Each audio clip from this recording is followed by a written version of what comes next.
Halo, nama gua Wahyu. Inilah cerita gua. Saya aslinya datang dari kampung. Yang namanya kampung terkadang nuansa mistisnya memang kental. Tapi bukan lantaran sirik atau apa. Kenyataannya, saya sendiri betul-betul alami insiden mengerikan serta sekaligus juga menyeramkan. Saya ingat persis saat itu tahun 1998 saat SD. Semua berawal dari suara tangisan misterius di kampung pada tengah malam. Aslinya kampung kecil, situasinya damai. Warga-warga di sana soleh serta baik-baik. Saya serta kenal hampir semua masyarakat di sana. Maklum, sebab masyarakat kampung tidak banyak. Jadi sebagian besar sudah pasti sama-sama mengenal. Dari dahulu sejak kecil, saya telah paling ingat ada satu om yang namanya Pak Misno ini. Orangnya kasar, seringkali mabuk-mabukan, judi, serta bermain wanita. Terakhir ia wafat sebab terkena penyakit kelamin. Dengar-dengar sih terkena sifilis, tapi entahlah benar atau mungkin tidak. Yang pasti sebab sarana kesehatan kampung yang serba minim, ia pada akhirnya melalui setiap harinya di gubuk luar kampung. Serta beberapa waktu selanjutnya pada akhirnya wafat. Sejumlah besar masyarakat yang sejauh ini memang tidak mempunyai jalinan yang baik dengannya, tidak pergi melayang. Tidak hanya masih dendam, atau pula yang malas, sebab takut ketularan penyakit, walaupun yang berkaitan sudah wafat. Singkat ceritanya, jenazah Pak Misno dimandikan, dikafankan, lantas disolatkan di masjid kampung. Kamis siangnya juga disemayamkan dengan cuma didatangi Pak Lurah serta sebagian orang saja. Kebetulan bapak saya turut jadi dikisahkan. Tidak ada yang aneh dengan acara pemakamannya. Semua berjalan secara cepat, serta sesudahnya masing-masing juga pulang ke tempat tinggalnya. Waktu malam harinya, pas malam Jumat, kampung kami yang umumnya sunyi diusik dengan suara pekikan masyarakat yang ramai. Sesudah dilacak, nyatanya ada masyarakat yang lihat pocong di dekat rumah pengisolasian Pak Misno. Pocong itu serta terdengar seperti menangis. Sejak menderita penyakit, Pak Misno tinggal di gubuk kecil di luar kampung. Sebab tidak hanya tidak kuat memikul malu, dia juga diasingkan masyarakat. Semua masyarakat mulai berspekulasi. Jangan-jangan itu Pak Misno yang dituntut balas dendam sebab diasingkan masyarakat. Jangan-jangan jenazah Pak Misno tidak diterima bumi, serta berbagai macam pertaruhan yang lain. Tapi Pak Lurah dengan sigap menenteramkan masyarakat. Ia bersama-sama dengan beberapa masyarakat serta ustadz kampung pada akhirnya saling ke rumah pengisolasian itu untuk memeriksa rombongan. Dan rombongan itu tidak ditemukan apa-apa saat sampai di sana. Jadi semua kembali pada rumah masing-masing. Saya ketahui situasi di kampung jadi tidak tenang, serta di sekolah pun. Kami diminta guru untuk langsung pulang serta jangan main di dekat gubuk Pak Misno yang dahulu. Jadi anak SD tentunya kami taat. Umumnya kami yang main gagahan serta beradu berani juga merasakan seram. Mana ada yang berani ke sana. Sejak itu, kadang malam-malam khusus tetap terdengar suara tangisan di luar rumah.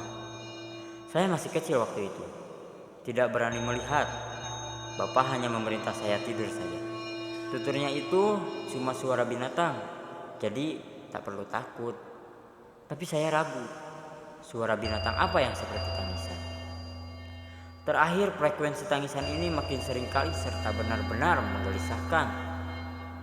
Sesudah musyawarah, mereka putuskan untuk lakukan patroli.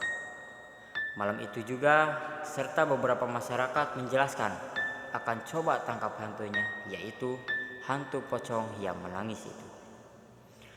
Malam harinya, situasi cukup tegang.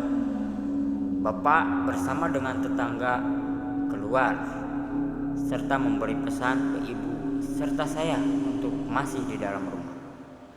Saya serta ibu bersama di kamar tidur. Jam 9. Ibu telah tertidur.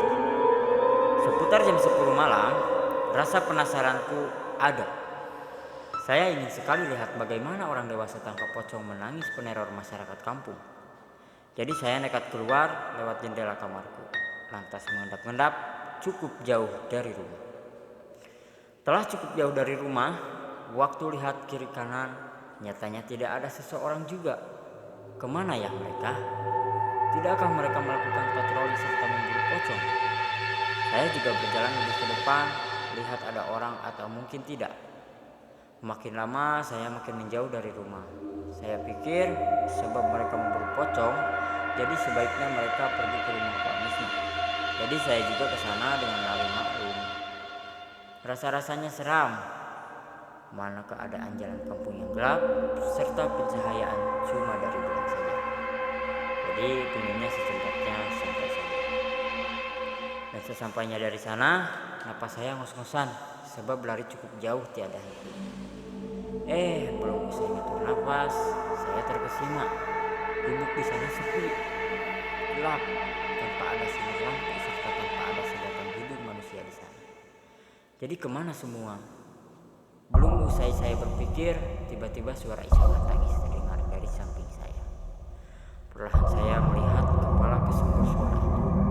Sesosok putih di atas atap yang menatapku dengan mukanya yang menyeramkan penuh darah. Figur itu mendekat ke arahku. Kakiku begitu lemas untuk lari. Makin ia mendekat dengan mukanya penuh darah, saya ingin berteriak. Tapi entahlah kenapa pita suara saya kelihatannya tidak dapat dipakai waktu itu. Jantung saya berdegup kencang. Pocong itu makin mendekat, makin dekat, serta makin dekat. Suara tangisannya makin keras dan makin keras. Saya dapat lihat muka pocong itu. Anehnya, meskipun suaranya menangis, saya tidak tangkap ekspresi muka susah. Muka itu tidak memperlihatkan raut muka apa saja. Muka berlumuran darah itu, saya menyaksikannya dengan jelas. Itu ialah Pak Misnu. Kemudian saya tidak ingat apa-apa. Sesudah sadar, saya temukan diriku ada di masjid dikelilingi masyarakat kampung yang aku kenal. Bapakku langsung memeluk erat serta bertanya kondisiku. Saat itu cuma merasakan pening saja. Terakhir saya demam tinggi sepanjang 1 minggu. Sepanjang mimpi pun saya masih lihat muka Pak Misnu yang menyeramkan itu. Sebab insiden ini benar-benar membuat saya traumatis. Untungnya seiring berjalannya waktu di terapi Pak Ustadz serta berjalannya waktu saya makin lebih baik. Terakhir saya dikisahkan Bapak jika rombongan masyarakat ke arah makam Pak Misnu serta membaca doa di sana agar supaya Pak Misnu tenang di alam sana. Nyatanya figur pocong yang seperti Pak Misnu ialah figur jin kafir yang sejauh ini hanyalah menyerupai wujud Pak Misnu. Jin itu sukses diamankan serta digembok dalam tasbih Pak Ustadz. Tasbih ini pada akhirnya dibuang ke laut hingga tidak mengganggu. Sejak itu situasi kampung saya tidak menakutkan serta tidak ada masalah pocong menangis. Demikianlah kisah saya di kampung saya tentang jin kafir yang menyerupai Pak Misnu. Bagi teman-teman yang ingin membagikan kisah horornya, silahkan kirim email ke email yang ada di link deskripsi. Oke, sekian dulu cerita hari ini dan sampai jumpa di cerita-cerita horor berikutnya. Terima kasih.